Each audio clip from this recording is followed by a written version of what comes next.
Ao longo da história, sempre que uma nova tecnologia surge, ela é apresentada ao público como progresso, como avanço inevitável, como solução para dores antigas da humanidade. Mas o que quase nunca aparece nas manchetes é a parte silenciosa do processo, os testes. E não estamos falando apenas de laboratórios estéreis e simulações digitais. Estamos falando de tecnologias secretas, testadas em humanos reais, muitas vezes sem que eles soubessem exatamente no que estavam se envolvendo. Hoje você vai entender como governos, agências militares e grandes instituições empurraram os limites da ética em nome da ciência, da guerra e do controle. Durante a Guerra Fria, o mundo vivia sob o medo constante de um conflito nuclear entre os Estados Unidos e a União Soviética. Nesse clima de paranoia, nasceu um dos programas mais controversos da história, o Projeto MK Ultra, conduzido pela CIA oficialmente. Tratava-se de uma investigação sobre técnicas de interrogatório e resistência à lavagem cerebral.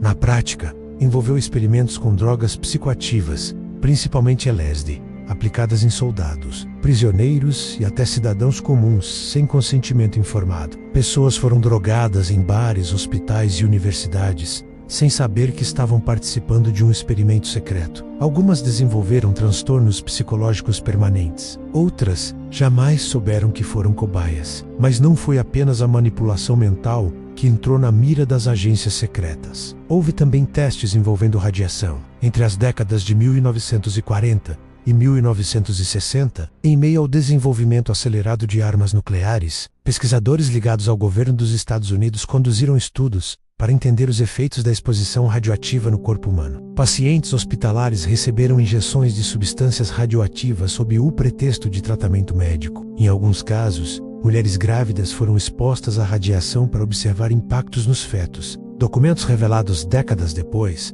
mostraram que muitos desses indivíduos não tinham ideia do risco envolvido. A justificativa era sempre a mesma: segurança nacional. Outro campo sombrio envolve tecnologias de modificação comportamental por meio de estímulos elétricos no cérebro. Nos anos 1950-50, cientistas implantaram eletrodos em pacientes psiquiátricos para testar se seria possível controlar emoções, impulsos e reações. A ideia era simples e assustadora. Se determinadas áreas cerebrais controlam medo, prazer ou agressividade, talvez fosse possível ligar e desligar comportamentos humanos. Alguns experimentos relatavam que, ao apertar um botão, o paciente ria. Ao pressionar outro, entrava em pânico. Embora parte dessas pesquisas tenha contribuído para tratamentos modernos de Parkinson e depressão profunda, o início foi marcado por procedimentos invasivos e pouca transparência ética. Enquanto isso, do outro lado do mundo, a Unidade 731 do Exército Imperial Japonês realizava experimentos brutais durante a Segunda Guerra Mundial. Prisioneiros eram submetidos a testes de armas biológicas, congelamento extremo e dissecações sem anestesia. O objetivo era desenvolver tecnologias de guerra biológica mais eficientes. Após o conflito, parte dos dados coletados foi secretamente aproveitada por potências vencedoras, interessadas nas descobertas científicas, mesmo que obtidas de maneira desumana. É um dos capítulos mais perturbadores da relação entre tecnologia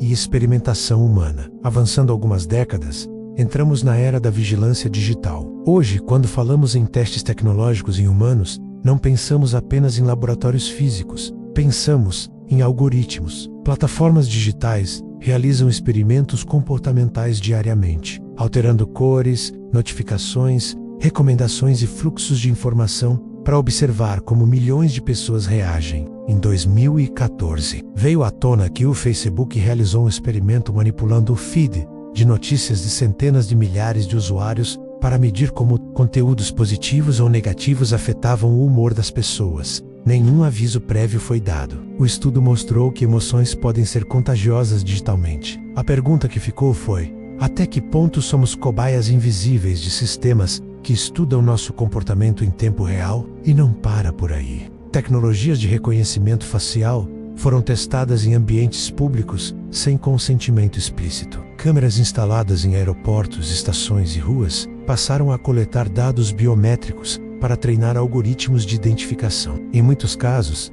as populações sequer sabiam que estavam participando de um experimento de larga escala. O argumento: segurança, prevenção ao crime, eficiência, mas especialistas alertam que erros nesses sistemas podem levar a prisões injustas e discriminação algorítmica. Há também os testes envolvendo armas não letais, como dispositivos de controle de multidão, baseados em ondas sonoras ou micro-ondas. Alguns relatórios indicam que tecnologias capazes de provocar sensação intensa de calor na pele foram testadas para dispersar protestos. A ideia é incapacitar temporariamente sem causar dano permanente. No entanto, críticos questionam os efeitos a longo prazo e a possibilidade de abuso por regimes autoritários. Na fronteira mais recente da tecnologia, surge a interface cérebro-computador. Empresas privadas e instituições acadêmicas trabalham no desenvolvimento de chips implantáveis que permitem comunicação direta entre o cérebro e máquinas. A Neuralink, fundada por Elon Musk, anunciou testes clínicos em humanos com o objetivo de ajudar pacientes com paralisia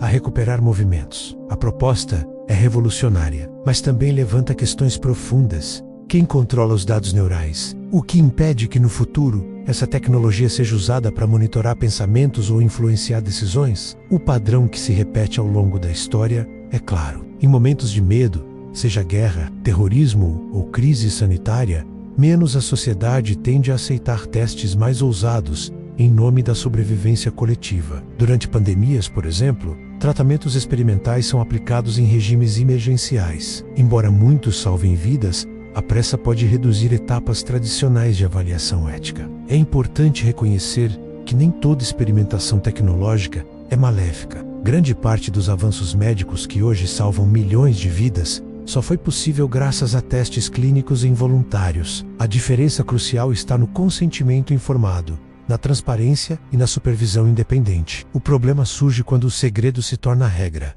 e não exceção. Talvez o aspecto mais inquietante seja perceber que na era digital, todos nós participamos diariamente de experimentos invisíveis. Cada clique, cada pausa em um vídeo, cada reação emocional registrada por sensores ou câmeras alimenta sistemas que aprendem sobre nós.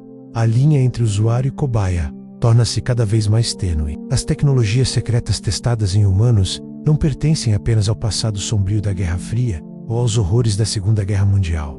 Elas evoluíram, tornaram-se mais sutis, mais integradas ao cotidiano, menos perceptíveis. Hoje, o laboratório pode ser o seu smartphone. O experimento pode durar anos, e o objetivo pode não ser apenas vencer uma guerra, mas capturar atenção, prever comportamentos e influenciar escolhas. No fim das contas, a grande questão não é se a tecnologia continuará sendo testada em humanos porque continuará.